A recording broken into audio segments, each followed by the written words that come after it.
Hello everyone. Our group's idea for innovation is going to be gamification. So SPGM can use gamification through game design and mechanics in order to enhance non-game context by increasing participation, engagement, loyalty, and even a healthy amount of competition. These methods can include the point system, direct competition, and even stickers or badges. Currently, gamification is used in several other industries such as retail, personal healthcare, etc. So, how can SPJN implement the idea of gamification in their approach to education? Quite frankly, this should not be difficult in any way, as currently SPJN are using several online platforms such as Blackboard, Examplify, the SPJN app, etc. Similarly, SPJN can create a separate app or a website which can only be used for gamifications. Why should SPJN be involved in gamification? There are several and obvious reasons behind this. Gamification can increase the amount of motivation through engagement in studies, which further leads to the increasing participation of the students. And the final and most important reason why SPJN should get involved in gamification is the statistics, particularly the Harvard study known as the Pathway to Prosperity, which reports that only 56% of students complete their 4-year degree within 6 years. It's also argued that the reason behind this is the flawed system of education, which is quite frankly behind times. It's also been proven that gamifying other services can help in retention and even incentives. My name is Kamal. I'm going to talk about gamification becoming a successful innovation in SPGen. Gamification in education will increase motivation through engagement. Gamifying a service will result in retention and incentives. This idea will work for schools, colleges, universities as well.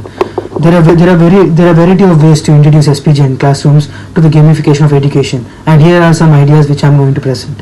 The first one is gamification in grading. Student-related grades are determined by amount of points they have accumulated at the end of the course. Using experience points allows educators to align the levels with skills and highlight the inherent value of education. The second one is awarding students with badges. For every assignment and quiz, we can award them with points, badges to track the progress and then encourage perseverance.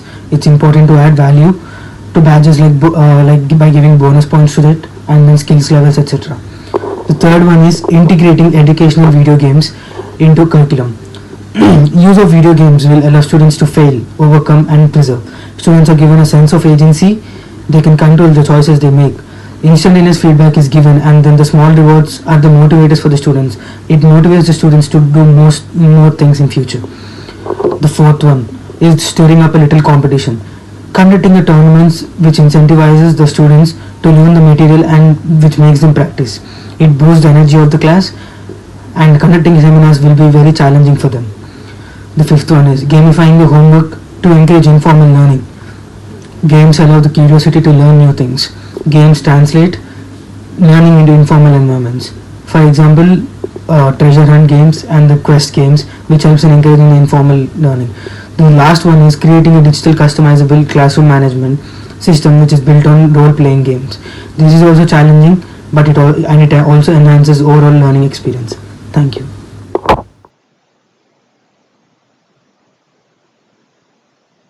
Hi. So now I'll be talking about the design of the games and the dashboard. So after assessing the feasibility and the strengths and weaknesses of the idea, we have to consider the steps to take it off the ground and give life to it. So after discussing it with the stakeholders of the school, we will then hire a company for the design of the games and the dashboard. And as you can see in the first picture, the dashboard consists of a progress bar and some badges that the students can earn throughout the course, and students can earn these badges through progressing throughout the course and earning some experience points. This will keep the students motivated throughout the course and help them achieve more. And in the second picture, as you can see, there's a leaderboard. So students can compete with their friends on the leaderboard and view the results. This is a great way for healthy competition amongst students to achieve more and learn more. And in the third picture consists of just an example of how games can be implemented into education. And yeah, so all these are part of the gamification experience. And this just shows how gamification is just a process where students or people can fail again and again, face various challenges, and then achieve their goal. So all this is a great way for the students to learn and have fun at the same time. So we found a great potential in students playing different games and challenging themselves. So we thought, why not just combine both learning and games. So here it is. And some very good examples of gamification can be from the Khan Academy or the Duolingo app and Quest to Learn. So all these companies use gamification to teach their students. So we thought, why not we can implement this in SPGN School of Global Management. Thank you. Hi, my name is Vedant Gopal. I study in SPGN School of Global Management. Currently, I am pursuing my third year with a major in finance. We have been given the idea of having to develop a proposition that will help SPGN become better in its day-to-day dealings regarding the universities and regarding the students. Now, we had the idea of bringing forward gamification. What exactly is gamification? Gamification is basically incorporating games and fun ways of learning so that the student later on does not have any compulsion towards learning the subject, but actually feels an interest and has an inclination to wanting to know more about the subject. I will talk about the two phases about gamification: testing and the launch process. Our testing phase would basically be very simple. We would be having regular meetings with teachers and faculty members in order to ensure that we are up to date with the ways that they want us to involve gamification with the students. We all have heard of debates, class debates, group quizzes, and something that is very famous in SPGN, Kahoots. These are all forms of gamification.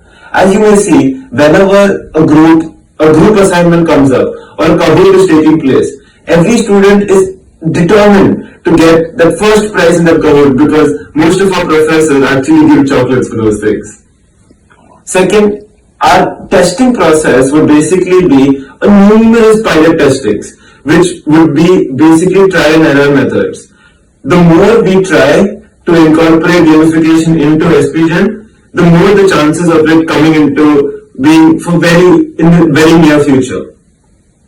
Our launch process would basically be once we have completed all our trial runs and we are sure that there is a difference in the way the grading system was made today, so as to how it will be done after we incorporate gamification into SPGN. Today we'll see if there is a considerable amount of difference in that change. Then there will be a definite idea that the gamification process is working in SPGN. We would basically want the help of every faculty member in this process, because the more and more that the faculty members assist us in their work, it will be easier for us to formulate those games and help this college and this faculty become much better in their day-to-day dealings. Thank you so much, and I hope you have an amazing day.